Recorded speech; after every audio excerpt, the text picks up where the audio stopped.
Hello friend, स्वागत है आप सभी का अपने चैनल आस्क बोर्ड में। तो सभी प्यारे बच्चों को गुड मॉर्निंग बाबू, कैसे हैं आप सब। एक बार बता दीजिए कि आवाज़ की क्वालिटी, वीडियो की क्वालिटी सब चीज़ बढ़िया है कि नहीं है। क्योंकि प्यारे बच्चों आज के क्लास में आपको पता है, सबसे पहले आपको पता है कि हम जो प्यारे बच्चों मास्टर बैच जो आपका उम्मीद बैच है उसका यहाँ पे हम आपको क्या कर रहे हैं, तैयारी करवा रहे हैं। जिसमें प्यारे बच्चों केमिस्ट्री का डे 1 में हम लोग क्या पढ़े थे, सॉलिड स्टेट का जितना भी प्यारे बच्चों प्रीवियस ईयर सब्जेक्टिव क्वेश्चन पूछा गया था वो और ऑब्जेक्टिव क्वेश्चन पूछा गया था वो प्यारे बच्चों वो पूरा हम लोग कर चुके हैं। और सॉलिड स्टेट से जितना भी क्वेश्चन आएगा प्यारे बच्चों उसी वीडियो से आएगा। तो यहाँ पे आपको क्या करना है, वो क्लास देख लेना है। और यहाँ आप देखिए फिजिक्स का डे 1 हो चुका है, जिसमें हम लोग फर्स्ट चैप्टर का पूरा सब्जेक्टिव और पूरा ऑब्जेक्टिव कर लिए हैं। तो यहाँ पे देखिए अब केमिस्ट्री का डे 2 आ गया है, यानी दूसरा दिन है। और इसमें हम लोग क्या पढ़ेंगे प्यारे, तो यहाँ पे आप लोग सभी स्टूडेंट, जितने सारे स्टूडेंट है ना, आप लोग ध्यान रखिएगा और पूरा मेहनत से पढ़िएगा। और एक ये जो क्लास है ना सुबह वाला, कभी मत छोड़िएगा। तो यहाँ देखिए इस क्लास में हम लोग क्या करने वाले हैं, डे 2 में हम लोग क्लास 12th केमिस्ट्री का जो डे 2 यानी चैप्टर 2, डे 2 का मतलब हो गया चैप्टर 2, हम लोग डे 2 में पढ़ने वाले हैं क्लास 12th केमिस्ट्री का सॉल्यूशन चैप्टर को। इतना डीपली आपको समझाएंगे ना प्यारे, आपको केमिस्ट्री से डर लगता है, आपको 100% समझ में आ जाएगा। तो प्यारे बच्चों यहाँ पे सभी बच्चे रेडी हो जाइए। वीडियो को एक बार तुरंत शेयर कर दीजिए, तो वीडियो को एक बार तुरंत शेयर कर दीजिए और बता दीजिए कि सब चीज़ क्लियर है कि नहीं है। चलिए एक बार बता दीजिए कि सब चीज़ क्लियर है कि नहीं है। और वीडियो को आप लोग क्या कीजिए, तुरंत शेयर कर दीजिए। और प्यारे बच्चों यहाँ पे देख लीजिए, चैनल पे पहली बार आए हैं तो यहाँ पे ध्यान दीजिए, चैनल पे आप लोग पहली बार आए हैं तो फटाफट से आप लोग क्या कीजिए, चैनल को जल्दी से जल्दी आप लोग सब्सक्राइब कर दीजिए। और सब्सक्राइब करने के बाद से बेल आइकन को दबा के ऑल पे, और लाइक नहीं किए हैं फटाफट आप लोग लाइक भी कर दीजिएगा। ये आपको करना बहुत ज़्यादा अनिवार्य है, तो इतना काम कर दीजिएगा। और प्यारे बच्चों पैड ग्रुप जुड़ना आपके लिए ज़रूरी है। तो चलिए पैड ग्रुप के बारे में हम बताएंगे, लेकिन प्यारे बच्चों यहाँ पे आप सभी बच्चे इतना काम कर दीजिए और वीडियो को तुरंत शेयर कर दीजिए। और प्यारे बच्चों अगर आपका तैयारी नहीं हुआ है ना, तो ये जो 40 दिन का 45 दिन का जो मास्टर कोर्स है, जिसमें से फिजिक्स और केमिस्ट्री आपका पूरा क्लियर हो जाने वाला, एग्जाम में गारंटी देते हैं कि आपका 80% क्वेश्चन हमारा इसी में से पढ़ाया हुआ आएगा। ये हम आपको आज लिखित देते हैं। तो जिनका भी तैयारी नहीं हुआ है वो क्या करेंगे प्यारे बच्चों, इस कोर्स को जरूर ज्वाइन करेंगे। ये प्यारे बच्चों क्लास सुबह में 5 बजे एकदम बिल्कुल फ्री चलता है। आपको ऑनलाइन व्हाट्सएप ग्रुप में जुड़ना है और जुड़ के ये क्लास करना है। तो आप रेडी हैं, एक बार बता दीजिए सभी बच्चे रेडी हैं। और बहुत सारे बच्चे एक कमेंट किया था कि सर जी आप गलती पढ़ाते। नहीं बाबू, ऐसा नहीं है, कभी कभी 1-2 मिस्टेक हो जाती है सभी से।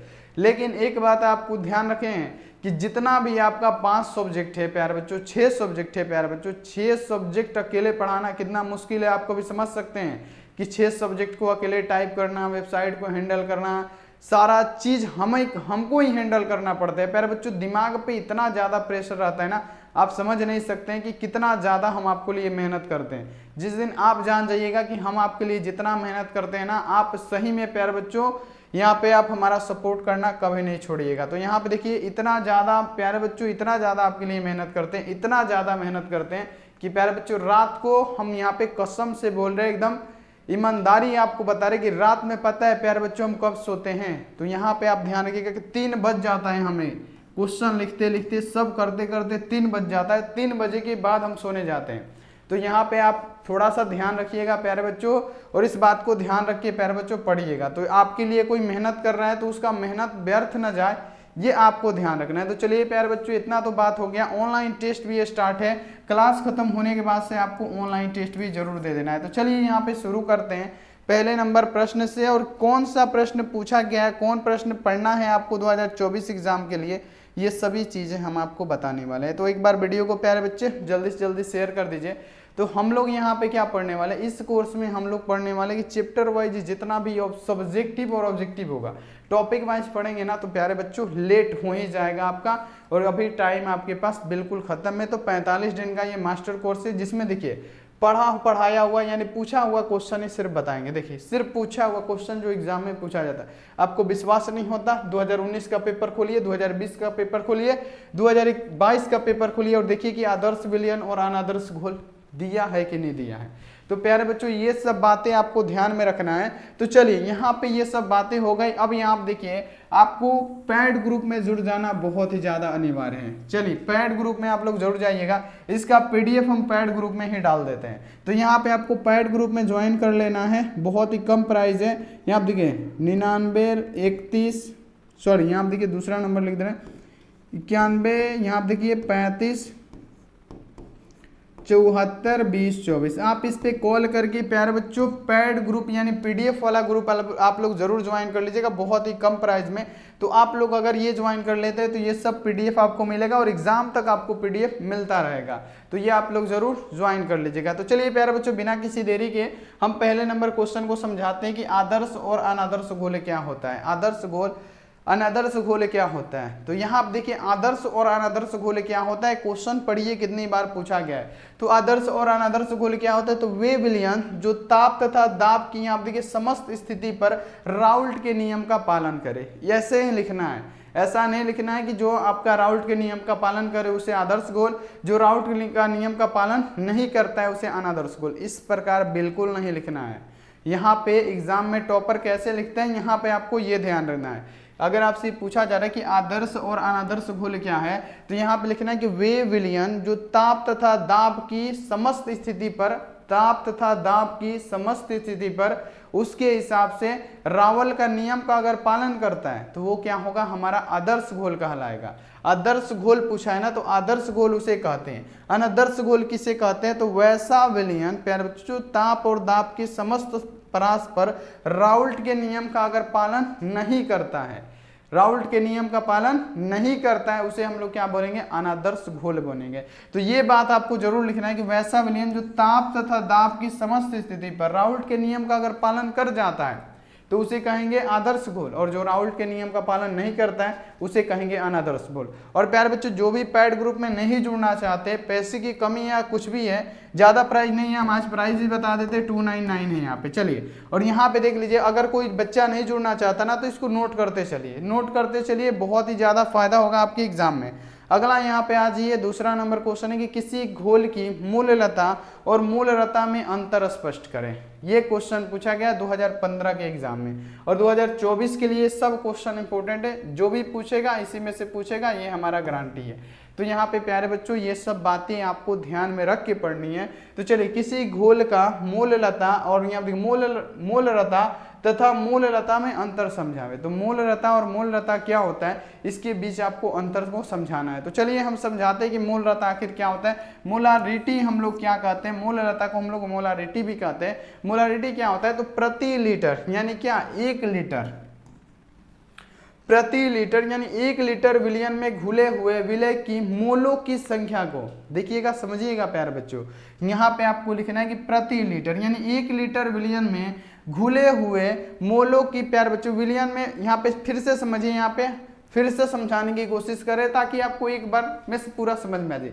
1 लीटर प्यारे बच्चों क्या, प्रति लीटर यानी 1 लीटर विलयन में घुले हुए विलय की मोलों की संख्या को हम लोग क्या कहते हैं प्यारे बच्चों, मूलरता कहते हैं। तो ये आपको याद रखना है। और देखिए मूलरता को किससे व्यक्त करते हैं, तो विलय का मोल, प्यारे बच्चों क्या, विलय का मोल और विलायक का आयतन किस में, तो आयतन को किस में मापा जाता है, लीटर में मापा जाता है। तो प्यारे बच्चों क्या हो जाएगा, विलय का जितना भी मोल होगा, विलय का जितना भी मोल होगा, विलय का जितना भी मोल होगा, और प्यारे बच्चों क्या, विलयन का प्यारे बच्चों क्या होगा, आयतन, आयतन को किससे सूचित करते हैं, तो एल से, लीटर में हमको आयतन को किस में मापा जाता है, लीटर में मापा जाता है। तो यहाँ पे आपको ये याद कर लेना है। तो यहाँ पे क्या हो जाएगा, मोलारिटी को, यहाँ पे देखिए मोलारिटी को हम लोग एम से सूचित करते हैं, और मोलारिटी प्यारे बच्चों क्या होता है, यहाँ पे देखिए विलयन में, विलयन, यहाँ पे देखिए विलय में मोल की संख्या को एन से, और यहाँ पे देखिए आयतन को किस से, वी से यहाँ पे सूचित करते हैं। तो यहाँ पे ये क्या हो जाएगा, m = m/v हो जाएगा। तो ये तो मूललता हो गया। अब मूललता क्या होता है, यहाँ पे आपको ये समझाएंगे कि मूललता आखिर क्या होता है। तो देखिए मूललता पूछा गया है, यहाँ पे यही ना पूछा गया कि मूललता और मूलरता में अंतर समझावें। तो मूलरता वो होता है जो प्रति केजी, प्यारे बच्चों किस में, तो प्रति केजी विलयन में घुले हुए मोलों की संख्या को हम लोग क्या कहते हैं प्यारे बच्चों, प्रति लीटर, यहाँ पे लीटर में अगर घुल रहा है तो उसे क्या कहेंगे, मूलरता कहेंगे। अगर यहाँ पे देखिए प्रति केजी में घुल रहा है यानी 1 केजी विलायक में घुले हुए मोलों की संख्या को हम लोग क्या कहेंगे, मोलालिटी कहेंगे। फिर से देखिए ये क्वेश्चन पूछा जा सकता है, तो यहाँ पे आपको याद रखना है। देखिए यहाँ पे आपको ये समझना है कि प्रति लीटर विलियन में, प्रति लीटर विलियन में, विलियन क्या है, दो या दो से अधिक समांगी मिश्रण को ही हम लोग क्या कहते हैं, तो विलियन कहते हैं। तो यहाँ देखिए प्रति लीटर इसमें क्या है, विलियन में घुले हुए मोलों की संख्या को हम लोग मोलरता कहते हैं। लेकिन वही बात आती है यहाँ पे मोलरता की, तो प्रति केजी विलायक, उसमें क्या था, विलय था, उसमें क्या था, विलय था। और इसमें क्या है, यही तो बात प्यारे बच्चों ध्यान रखना है कि प्रति केजी विलायक, प्रति केजी विलायक में घुले हुए विलय के मोल की संख्या को हम लोग क्या कहते हैं प्यारे बच्चों, तो मोलालिटी कहते हैं, मोलरता कहते हैं। तो यहाँ पे आपको ऐसे समझाना है कि प्रति केजी विलायक, विलायक में घुले हुए विलय की मोल जितना होगा उसी को संख्या को हम लोग क्या कहेंगे प्यारे बच्चों, मोलालिटी कहेंगे। उसमें क्या होता है, प्रति लीटर विलियन में घुले हुए विलय की मोल, और इसमें क्या, प्रति केजी विलायक में घुले हुए मोलों की संख्या को। तो यहाँ पे आपको उसमें नहीं लिख देना है, मोलालिटी में ऐसा नहीं लिखना है कि प्रति केजी विलियन में, विलियन प्यारे बच्चों विलियन को आयतन में मापा जाता है, केजी में मापता है, तो क्या हो जाएगा यहाँ देखिए प्रति केजी विलायक को घुले हुए मोलों की जितना भी संख्या होगा, विलय में घुले हुए जितने भी मोल होंगे उसकी संख्या को हम लोग क्या कहेंगे, तो प्यारे बच्चों मोललता कहेंगे। तो ये भी साथ में आपको याद रखना है। चलिए मोललता को किससे डिफेंड किया जाता है, तो विलय का मोल, विलय का जितना भी मोल होगा, विलय का जितना भी मोल होगा बट्टा में क्या होगा, विलायक का जितना भी द्रव्यमान होगा, और द्रव्यमान को किसमें मापा जाता है, केजी में मापा जाता है। तो यहाँ पे क्या हो जाएगा, M=N/W हो जाएगा, ये आप लोग याद रखिएगा।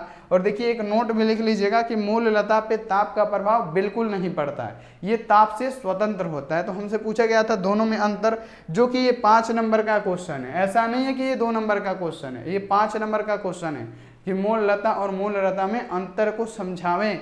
तो यहाँ पे बहुत सारा अंतर हम आपको बता दिए, सब आपको क्या करना है, लिख देना है। अगला यहाँ पे आ जाइए कि मोल प्रभाज की व्याख्या करें, 2014 का क्वेश्चन है, जो पूछा गया कि मोल फ्रैक्शन क्या होता है, मोल अंश क्या होता है, मोल प्रभाज क्या होता है, यही बात तो एक ही है। तो देखिए पूछा गया आपसे कि मोल प्रभाज क्या होता है। तो चलिए प्यारे बच्चों हम पहले एक बार डिफिनेशन पढ़ के बताते हैं, उसके बाद से आपको पता चलेगा ये सब की आखिर ये क्या बात है। तो चलिए यहाँ पे हमको बताना है कि मोल प्रभाज क्या है, इसकी व्याख्या करना है प्यारे बच्चों। तो देखिए मोल प्रभाज क्या होता है, तो विलयन में विलय या विलायक, विलयन में क्या होता है, विलय भी होता है, विलायक भी होता है। जैसे प्यारे बच्चों विलयन में विलय क्या हो गया, विलय हमारा चीनी हो गया, नमक हो गया, विलायक क्या हो गया, हमारा पानी हो गया, दूध हो गया। तो यहाँ पे आपको अच्छे से समझना है। देखिए विलयन में विलय या विलायक के मोलों की संख्या तथा विलयन में उपस्थित कुल जितने मोल होंगे, जितने भी मोल होंगे उसके अनुपात को हम लोग विलय या विलायक का मोल प्रभाज कहते हैं। तो देखिए इसमें क्या है, विलय और विलायक है और उसका मोल प्रभाज होता है। तो चलिए यहाँ पे समझते हैं फिर से एक बार, आपको एक ही बार में क्लियर कराने की कोशिश करेंगे कि विलयन में विलय या विलायक, विलयन में क्या होता है, विलयन कैसे तरह होता है, तैयार होता है, तो 2 या 2 से अधिक समांगी मिश्रण के विलयन को ही हम लोग क्या कहते हैं प्यारे बच्चों, मिश्रण को ही हम लोग क्या कहते हैं, विलयन कहते हैं। तो देखिए विलयन में विलय भी होता है और विलायक भी होता है ना, तभी ना विलयन बनेगा। चीनी पानी मिलके शरबत बनेगा और शरबत क्या हो गया, हमारा विलयन हो गया। तो यही प्यारे बच्चों बोला जा रहा है। तो यहाँ पे क्रैश कोर्स मास्टर ये कोर्स है ना, ये आप लोग को समझाने के लिए बहुत बढ़िया। तो देखिए विलयन में विलय या विलायक की मोलों की संख्या तथा विलयन में उपस्थित जितने भी मोल होंगे उनके संख्या के अनुपात को यहाँ पे विलय या विलायक का मोल प्रभाज कहते हैं। चलिए यहाँ देखिए मोल प्रभाज यानी विलय के लिए क्या होता है, कैपिटल एन। विलय क्या है प्यारे बच्चों, क्या है, कैपिटल एन है। तो यहाँ देखिए विलय क्या है, यहाँ पे समझिएगा विलय क्या है हमारा, विलय जो होता है प्यारे बच्चों हमारा होता है स्मॉल एन, और यहाँ पे क्या होता है प्यारे बच्चों विलायक। समझिएगा प्यारे बच्चों, एक बार टाइम दे दीजिएगा ना तो जिंदगी भर याद रहेगा, ऐसा समझाएंगे। विलायक हो गया हमारा कैपिटल एन।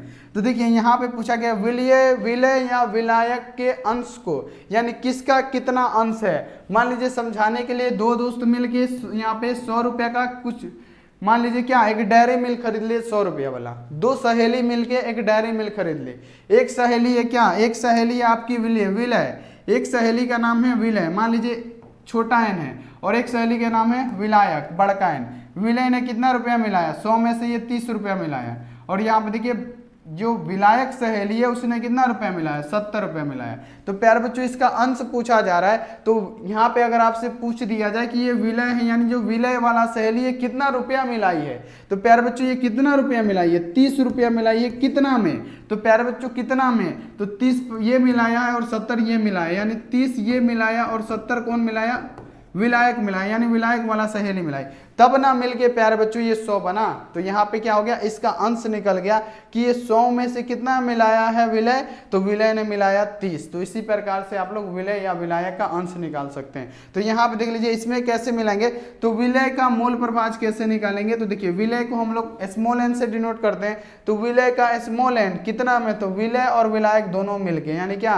मान लीजिए एक चॉकलेट खरीदी है 2 सहेली, तो दोनों ना मिलाई, एक 30 मिलाई एक 70 मिलाई, तो यहाँ पे क्या हो जाएगा, स्मॉल एन भी मिलाएगा और कैपिटल एन भी मिलाएगा। तो यहाँ पे आप लोग समझ सकते हैं कि कैसे मूल अंश निकाला जाता है। बाकी यहाँ पे देखिए विलायक का मूल अंश क्या हो जाएगा, तो अब यहाँ पे देखिए विलायक वाला क्या हो जाएगा, 70 रुपये किसने मिलाया था, समझिएगा, विलायक ने मिलाया था 70 रुपये और विलय ने मिलाया था 30 रुपये। तो आपको विलायक का मूल अंश निकालना है, तो विलायक ने मिलाया कितना, 70 रुपये, कितना में से, तो यहाँ देखिए 30 विलय मिलाया प्लस विलायक कितना मिलाया, 70। तो तब ना मिला के प्यारे बच्चों 100 होगा। तो उसी प्रकार यहाँ पे क्या, विलायक ने मिलाया 70 रुपये, कितना, तो विलय एन और प्लस क्या हो जाएगा, विलायक, यानी क्या हो जाएगा, बड़का एन। तो ऐसे प्यारे बच्चों मूल प्रभाज आपको निकाला भी जाता है, न्यूमेरिकल भी इसी टाइप से बनता है। तो आप इसे समझ लीजिएगा और आप लोग लिख लीजिएगा, बहुत बढ़िया से समझा दिए, ये अब आप लोग भूलिएगा नहीं। अब ये क्वेश्चन है कि संतृप्त विलयन क्या है, बहुत ज़्यादा बार यहाँ पे 2 बार पूछा गया क्वेश्चन है। तो ये आपको समझना है कि संतृप्त विलयन आखिर क्या होता है, संतृप्त विलयन आखिर क्या होता है। तो चलिए संतृप्त विलयन क्या होता है प्यारे बच्चों नोट करते चलिए और पैड ग्रुप ज्वाइन कर लीजिएगा, तो आपके लिए बहुत वरदान हो जाएगा। तैयारी नहीं हुआ है, जल्दी से जल्दी पैड ग्रुप ज्वाइन कर लीजिए, 299 में कुछ नहीं रखा है आपके लिए। चलिए संतृप्त विलयन क्या है, तो दिए गए ताप एवं दाब पर जब किसी विलयन में विलय की और अधिक मात्रा न घोली जा सके, प्यारे बच्चों क्या, विलय की और अधिक मात्रा न घोली जा सके, उसे संतृप्त विलयन कहते हैं। यानी जिसका जितना क्षमता होगा, प्यारे बच्चों यहाँ पे आपका भी है कि आपका एक लिमिट है कि आप कितना खा सकते हैं। आपका लिमिट है ना कि आप 2 रोटी खाएंगे तो 2 ही रोटी खाएंगे, आपका एक विलयन है। कितना भी कोई यहाँ पे पैसा दे, कुछ भी दे, आप कहेंगे कि नहीं हम नहीं खाएंगे। यानी कहने का मतलब है प्यारे बच्चों कि संतृप्त विलयन क्या होता है, तो दिए गए ताप एवं दाब पर जब किसी विलयन में विलय का और मात्रा क्या घोला ना देखे। विलयन मतलब क्या हो गया, मान लीजिए शरबत हो गया, विलय मतलब क्या हो गया, चीनी हो गया। तो अब यहाँ पे मान लीजिए कि पानी है, शरबत है कंटेनर में, तो इसका यहाँ देखिए ये कप है मान लीजिए, तो इसमें एक और लिमिट है ना कि इतना चीनी कितना का मात्रा, मतलब चीनी का कितना मात्रा इसमें घुल जाएगा, एक और लिमिट है। अब ये कप है, इसमें एक बर्तन यहाँ पे देखिए मान लीजिए ये छोटा सा कप है, इसमें बोरा से चीनी डाल के घुलाइएगा, घुलेगा नहीं घुलेगा। इसका लिमिट है कि इसमें 1 ठेपी 2 ठेपी 3 ठेपी जितना घुल जाए उतना ही घुलेगा, उसे ही हम लोग क्या कहते हैं, संतृप्त विलयन कहते हैं। तो ये भी साथ में आपको याद होना चाहिए, बहुत बढ़िया क्वेश्चन है, तो आपको समझ में आ गया होगा कि संतृप्त विलयन क्या कहते हैं। अगला यहाँ पे आ जाइए कि असंतृप्त विलयन क्या कहते हैं। प्यारे बच्चों समझिएगा कि असंतृप्त विलयन क्या है।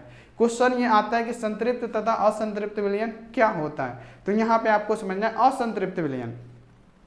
तो देखिए दिए गए ताप एवं दाब पर जब किसी विलयन में विलय की और अत्यधिक मात्रा न घोली जा सके, प्यारे बच्चों सॉरी घोली जा सके, उसे ही हम लोग क्या कहेंगे, असंतृप्त विलयन कहते हैं। तो यहाँ पे कोई एक यहाँ पे आपका दोस्त ही होगा, जितना भी जाइएगा बाजार में मिल जाएगा फ्री का ना, तो जो चीज बोलिएगा वो उड़ा देगा, जलेबी हो, पकौड़ी हो, कुछ भी हो, पापड़ हो, बर्गर हो, चाउमीन हो, कुछ भी हो, जितना फ्री में खिला दीजिएगा ना सब के सब पचा जाएगा। ऐसा दोस्त होता है कि जितना खिलाइए उतना खा जाएगा। यानी कहने का मतलब क्या, वो क्या असंतृप्त है, ले आओ तो कितना खिए सब हम पचा जाए। यानी कहने का मतलब क्या प्यारे बच्चों की, जब यहाँ देखिए किसी दिए गए ताप एवं दाब पर जब किसी विलयन में, प्यारे बच्चों विलय की, विलयन मतलब शरबत, विलय का मतलब हो गया चीनी, यहाँ पे नमक, ये सब हो गया, और अत्यधिक मात्रा घोली जा सके, जितना डालिएगा वो घुलते चला जाएगा, बहुत ज्यादा घुल जाएगा, उसे ही हम लोग क्या कहेंगे, उसे कहेंगे प्यारे बच्चों क्या, असंतृप्त विलयन। तो यहाँ पे आपको ये भी समझ में आ गया होगा, पूरा 100% आ गया। तो आप लोग बताइएगा प्यारे बच्चों क्लास आपको कैसा लगा, मजा आ रहा है कि नहीं, ये मास्टर क्रैश कोर्स करके। इसके बाद से आपका प्यारे बच्चों क्या करेंगे, सब्जेक्टिव भी कराएंगे, आप लोग ऑब्जेक्टिव भी कराएंगे। आप लोग बने रहिए। अब देखिए हेनरी का नियम क्या है, देखिए कितना बार पूछा गया कि हेनरी का नियम पूछा गया है। तो यहाँ पे देखिए हेनरी का नियम क्या होता है, तो देखिए हेनरी का नियम क्या होता है यहाँ पे समझ लेना है, बहुत इंपॉर्टेंट यहाँ पे ये क्वेश्चन हो जाता है। तो चलिए हेनरी का नियम क्या होता है ये आप लोग समझिएगा और प्यारे बच्चों समझने की कोशिश कीजिएगा। तो हेनरी का नियम क्या होता है, कई बार पूछा गया क्वेश्चन है, तो ये आपको समझाना प्यारे बहुत ज्यादा जरूरी है कि हेनरी का नियम क्या होता है। तो स्थिर ताप पर किसी गैस के द्रव में विलेयता गैस के दाब की क्या होती है, समानुपाती होता है। स्थिर ताप पे वो प्यारे बच्चों क्या है, तापमान है, यहाँ पे कोई यहाँ पे निश्चित ताप पे क्या हो जाएगा, यहाँ पे आपको बताना है कि निश्चित ताप पर किसी गैस की द्रव में विलेयता, किसी गैस की द्रव में विलेयता, और इसी को साबित किसने किया था, तो हेनरी ने किया था। किसी गैस में द्रव की विलेयता, यहाँ पे क्या हो जाएगा, किसी गैस में द्रव की विलेयता गैस के दाब के क्या होती है, समानुपाती होती है, उसे ही हम लोग क्या कहते हैं, हेनरी का नियम कहते हैं। जैसे प्यारे बच्चों यदि विलयन में गैस का मूल अंश उसकी विलेयता का माप माने तो यह कहा जा सकता है कि विलयन में गैस का मूल अंश उस विलयन के ऊपर उपस्थित गैस के आंशिक दाब की क्या होता है, समानुपाती होता है। यानी क्या समानुपाती होता है, यहाँ पे आपको ये याद रखना है कि इसमें समानुपाती क्या होता है, तो P समानुपाती क्या होता है, फटाफट एक बार आंसर लगा दीजिए, बहुत बढ़िया, वेरी गुड वेरी गुड। चलिए यहाँ पे क्या P समानुपाती X होता है। अब यहाँ देखिए समानुपाती हटता है, आपका क्या लग जाएगा, एक केच लग जाएगा, क्या है ये, हेनरी क्या है प्यारे बच्चों, हेनरी नियतांक है। तो यहाँ पे हम लोग इसको ऐसे भी लिख सकते हैं P=KHX, और यही जो हमारा होता है हेनरी का नियम होता है। तो ये भी साथ में आपको समझ में आ गया होगा। चलिए ये क्वेश्चन एक बार बार आता है कि हेनरी के नियम की सीमाएं क्या है, फटाफट से लिखे। ये क्वेश्चन कई बार आ चुका है कि हेनरी के नियम की सीमाएं लिखे। तो यहाँ पे आपको कैसे लिखना है हम आपको बताते हैं कि हेनरी के नियम का सीमाएं क्या है। ये मोस्ट इंपोर्टेंट क्वेश्चन होने वाला है 2024 बोर्ड परीक्षा के लिए कि हेनरी के नियम की सीमाएं क्या है। तो यह विलयन तनु विलयन के लिए लागू नहीं होता है, तनु विलयन। यहाँ पे देखिए तनु का मतलब हो गया कमजोर विलयन, कि जो हेनरी के नियम की सीमाएं है ना, ये तनु विलयन कमजोर विलयन के लिए कभी भी लागू नहीं होगा। ये क्या है, इसकी सीमा है। यहाँ देखिए यहाँ देखिए गैस द्रव में अत्यधिक विलय हो तो इस नियम का पूर्ण पालन नहीं होगा। क्या लिखा है कि यदि गैस द्रव में, गैस प्यारे बच्चों द्रव में विलय हो तो यहाँ पे इस नियम का पूर्ण पालन नहीं होता है। तीसरी सीमा है कि दाब निम्न और ताप उच्च होना चाहिए, इसकी जो सीमा है हेनरी का। तो यहाँ पे आपको लिखना है कि जो यहाँ पे प्रेशर होना चाहिए वो निम्न होना चाहिए, और प्यारे जो यहाँ पे जो ताप होना चाहिए ना, टेम्परेचर, वो इंक्रीज होना चाहिए, बहुत ज़्यादा होना चाहिए। तो ये भी साथ में आपको याद रखना है। चलिए चौथा जो है, गैस और विलायक के साथ क्रिया करके कोई यौगिक बनना चाहिए सॉरी, कि गैस और विलायक के साथ, गैस और विलायक, विलायक जैसे चीनी, यहाँ पे सॉरी विलायक जैसे क्या हो गया, दूध हो गया, आपका पानी हो गया। तो गैस और विलायक के साथ क्रिया करके कोई यौगिक नहीं बनना चाहिए, ये आपकी सीमा है किसका, तो ये हेनरी के नियम की सीमाएं हैं। तो यहाँ पे ये भी आपको लिख देना है, बहुत इंपॉर्टेंट है। अगला यहाँ पे आज ये देखिए कितना बिजोड़ क्वेश्चन है, 2015 का ये क्वेश्चन पूछा गया है। इसको कैसे एक्सप्लेन करना है हम आपको बताएंगे, कैसे याद करना है। और आप लोग पैड ग्रुप प्यारे बच्चों कुछ नहीं रखा उतना रुपया में, आपका यहाँ पे बहुत हेल्प हो जाएगा, ये आप लोग ध्यान रखिएगा। देखिए क्वेश्चन है कि वाष्प दाब का आपेक्षिक अवनमन के संबंध में रावल का नियम बताएं। यहाँ पे देखिए वाष्प दाब का आपेक्षिक यहाँ पे अवनमन के संबंध में रावल का नियम बताएं। तो देखिए इसका नियम हम आपको बताने जा रहे हैं, आप लोग समझिएगा बढ़िया से।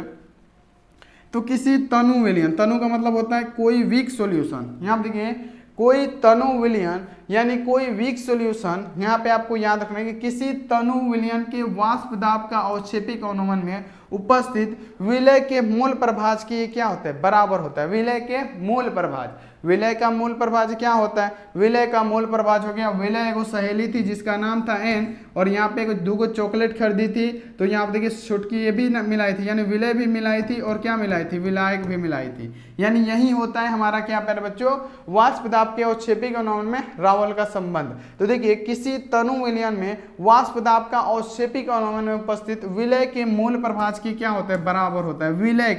विलय के मूल प्रभाज के बराबर होगा, ना कि विलायक के ये मूल प्रभाज के बराबर होगा। तो हम आपको मोल फ्रैक्शन इतना बढ़िया से समझा दिए कि आप लोग भूल नहीं पाइएगा।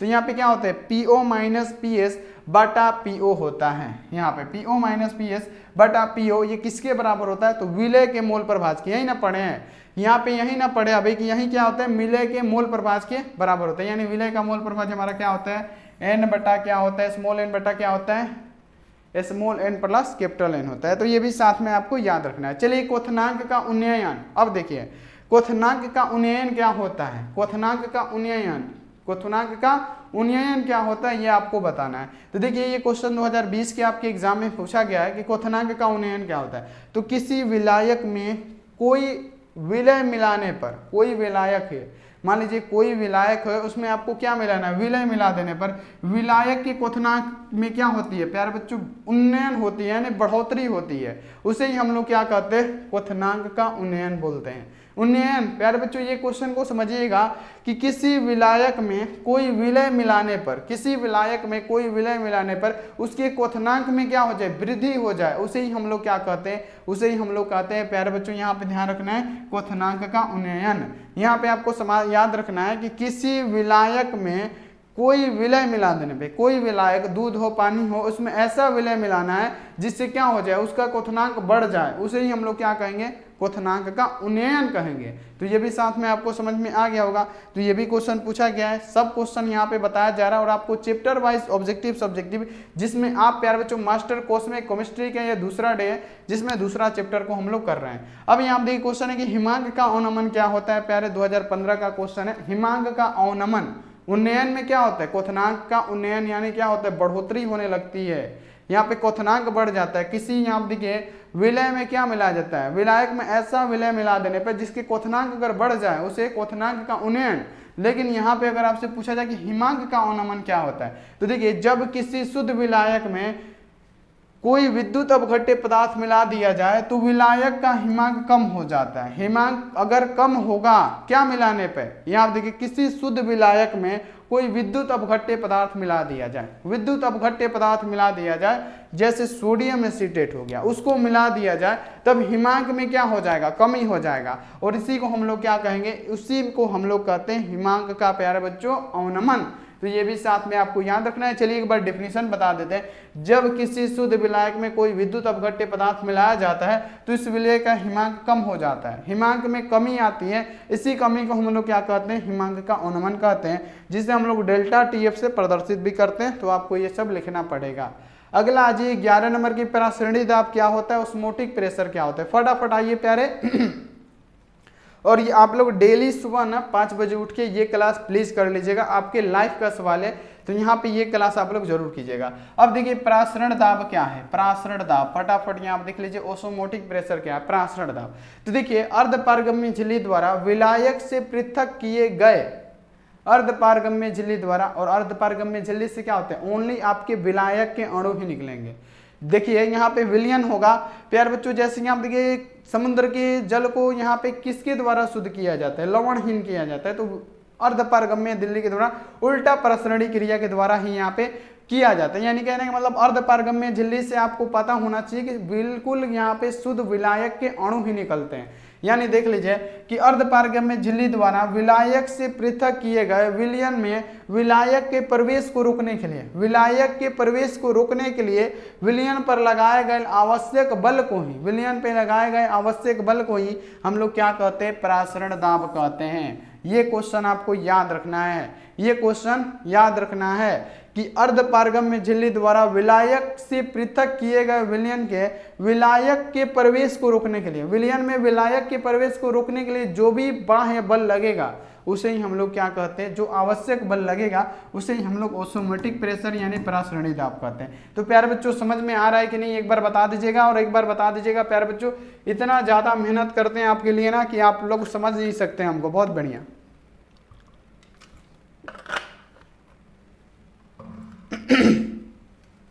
तो आप प्यारे बच्चों प्लीज इस वीडियो को आप लोग जरूर शेयर कीजिएगा, जिनका तैयारी नहीं हुआ है आप बता दीजिएगा, तो उनका भी हेल्प हो जाएगा, मजा आ जाएगा उन भी बच्चों को।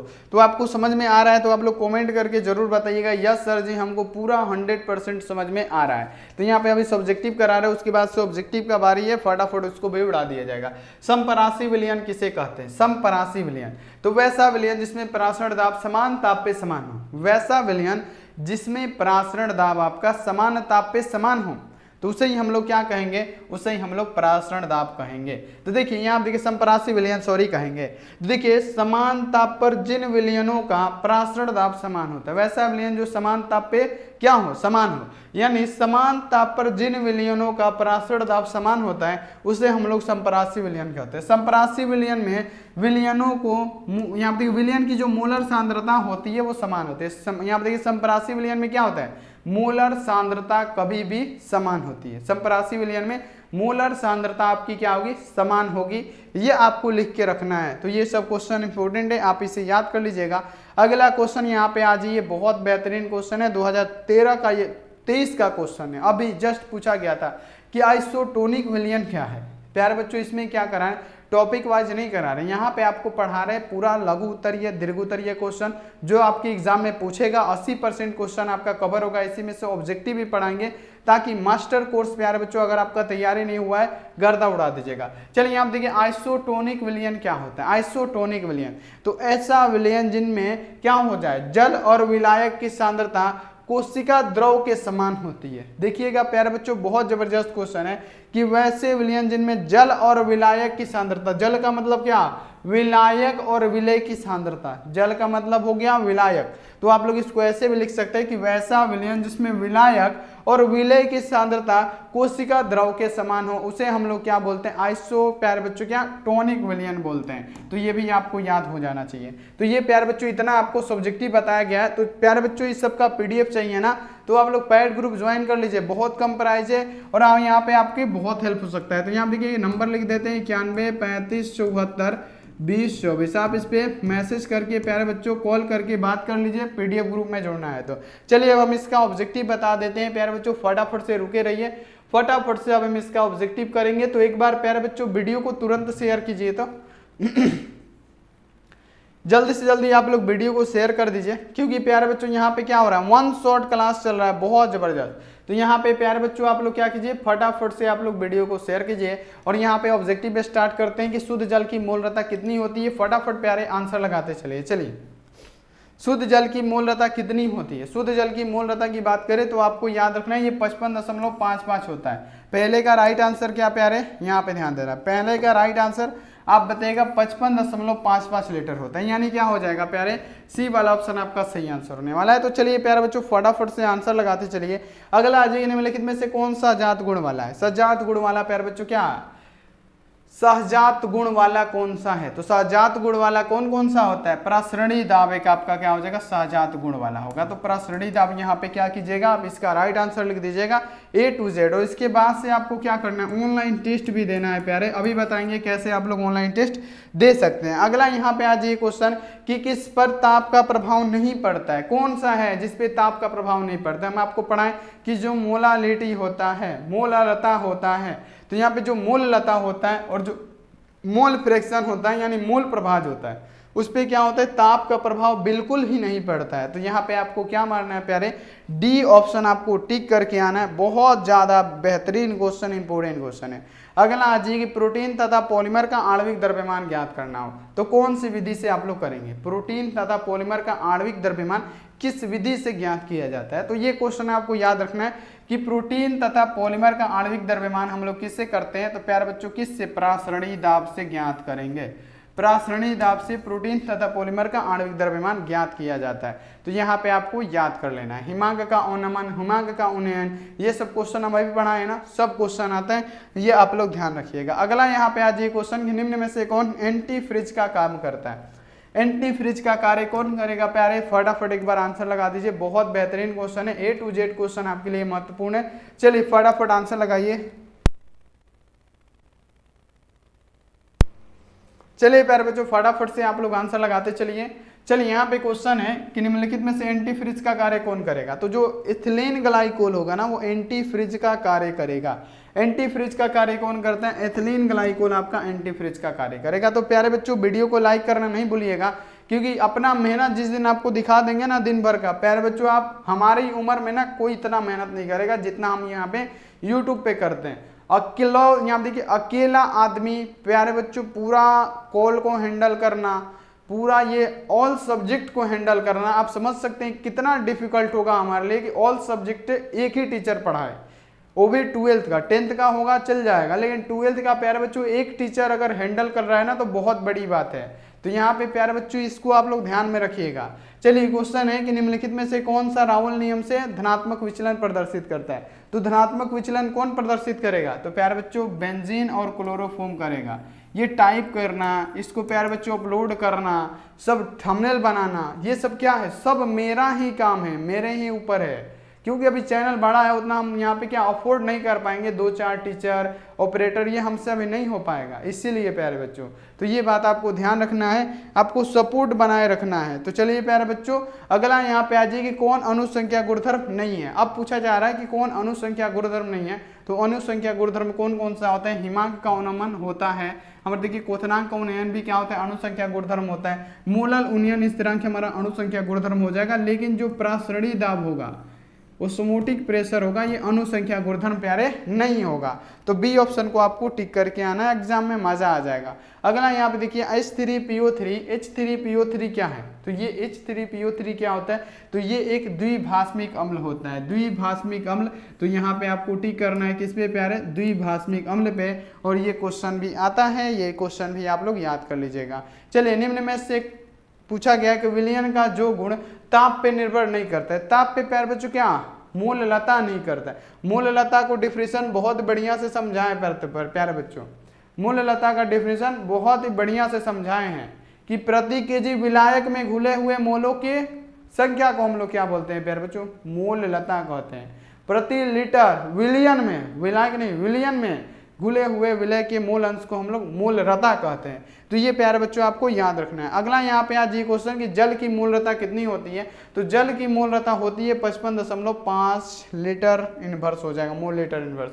तो यहाँ पे क्या है याद रखना है, मोल क्या होता है, एक संख्या होता है। अगला यहाँ पे आज ये क्वेश्चन, अगला क्वेश्चन है 11 नंबर कि निम्नलिखित में से किस में विलयन का अणु संख्या गुण नहीं है। विलयन का अणु संख्या गुण किसमें नहीं है, तो विलयन का अणु संख्या गुण कौन नहीं है, तो प्रासरण दाब है, वाष्प दाब का अवनमन है, हिमांक का अवनमन है, लेकिन जो पृष्ठ तनाव है ना, सरफेस टेंशन, ये प्यारे बच्चों क्या है, नहीं है। हमसे पूछा गया है नहीं, तो यही आपका राइट आंसर होगा। अगला आज ये कि कुहासा कोलाइडी विलयन में क्या होता है, कुहासा कोलाइडी विलयन में, तो कुहासा कोलाइडी विलयन में क्या होता है कि जो द्रव के अणु होता है ना, गैस में छिपे होते हैं। तभी तो आप लोग जाते हैं कोचिंग वोचिंग, चाहे कहीं भी जाना होता है, द्रव के अणु गैस में प्रक्षिप्त, कहीं जाना वाना होता है तो क्या होता है, भालू की तरह आंखों पे बाल पे क्या होता है, ओस लग जाता है, यानी पानी लग जाता है। जो द्रव के अणु होते हैं गैसीय अवस्था में होते हैं। देखिए 13 नंबर क्वेश्चन है कि निम्नलिखित में से कौन अर्धपारगम्य झिल्ली से निकल पाते हैं। अर्धपारगम्य झिल्ली से कौन निकलेगा, हम अभी आपको बताएं।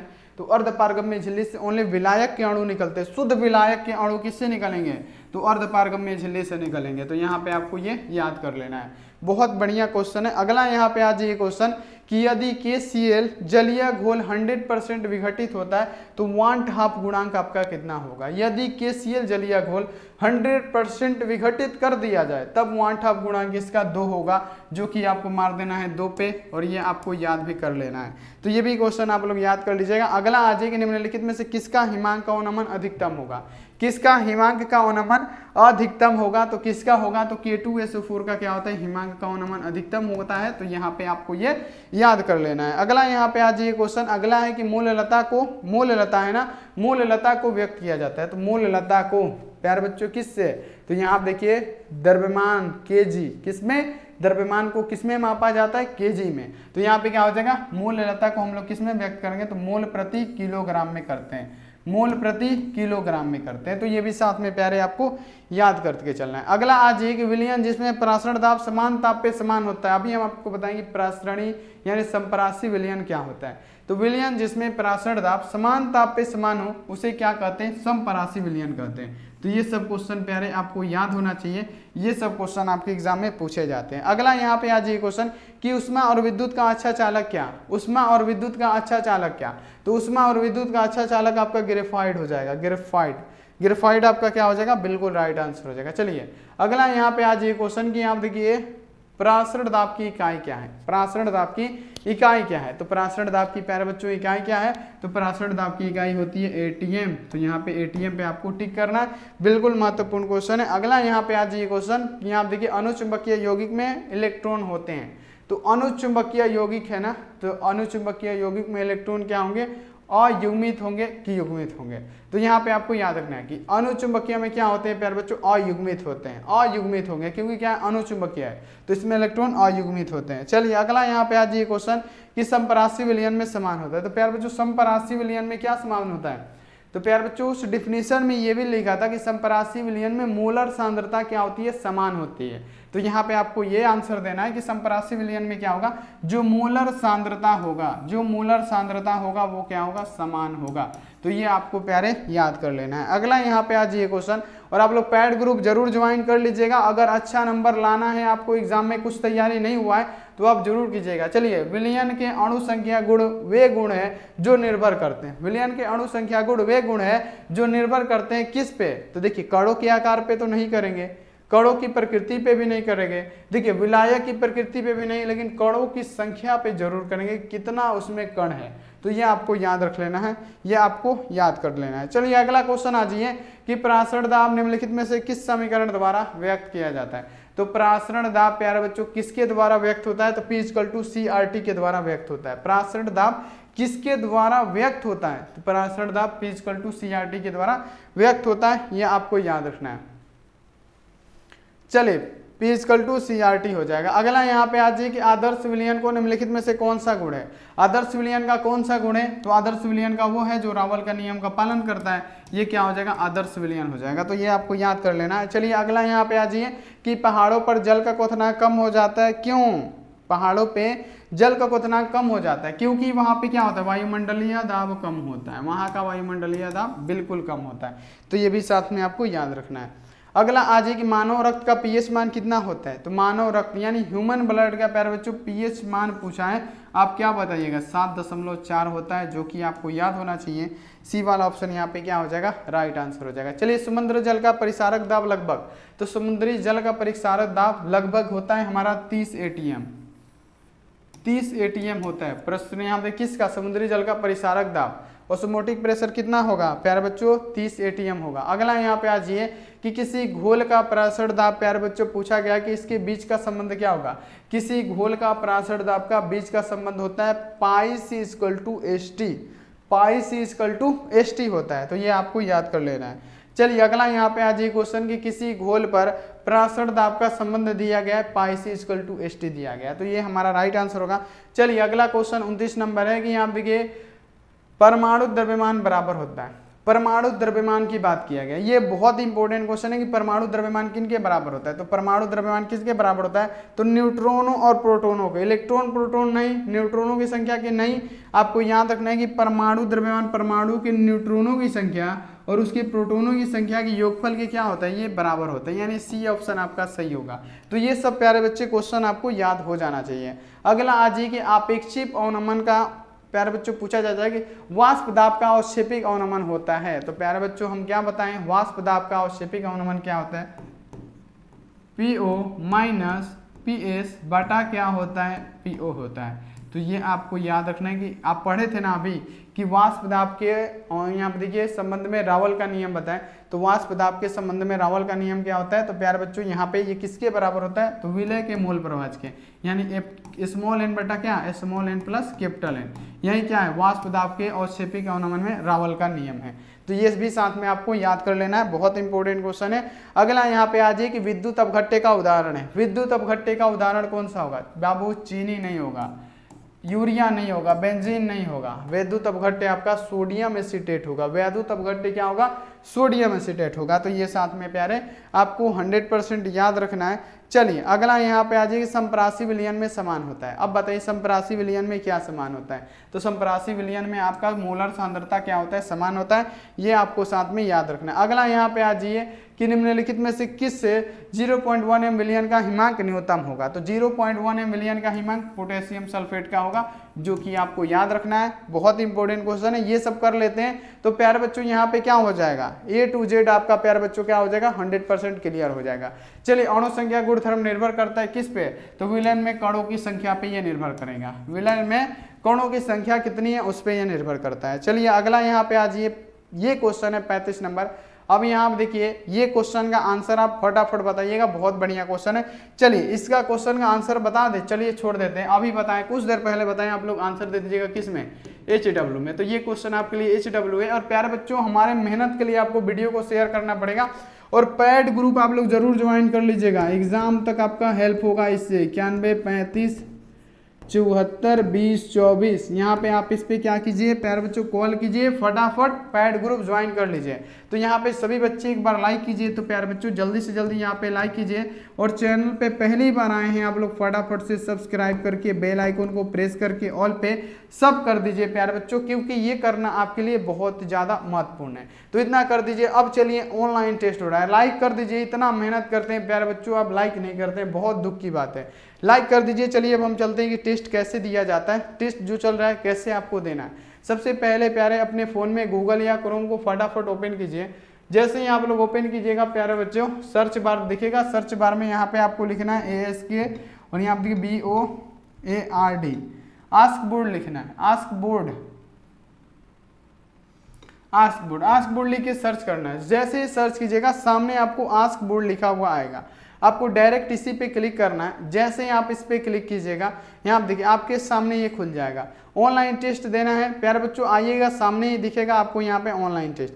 अगर आप लोग कुछ कमाना चाहते हैं पैसे, ध्यान रखिएगा, तो यहाँ पे आप लोग इसको पढ़ सकते हैं, बहुत अच्छी अच्छी बातें लिख सकती है, जिससे आप लोग यहाँ पे क्या कर सकते हैं, सीख के कुछ कमा सकते हैं। तो यहाँ देखिए ये भी बात है, लेकिन प्यारे बच्चों इसको आपको टेस्ट देना है, यहाँ पे आपको क्लिक करना है इसी पोस्ट पे। जैसे ही क्लिक कीजिएगा आपके सामने ऐड आएगा, आप लोग प्यारे बच्चों इसको क्लिक किए, अगर आप हमको प्यार है, हमसे प्यार करते हैं, तो आप इस पर क्लिक करके 2 मिनट प्लीज वेट कीजिएगा, 2 मिनट तक प्लीज टाइम देख के, इससे हमारा वेबसाइट ग्रो करेगा। तो इतना आप लोग कर सकते हैं हमारे लिए, तो प्लीज कीजिएगा।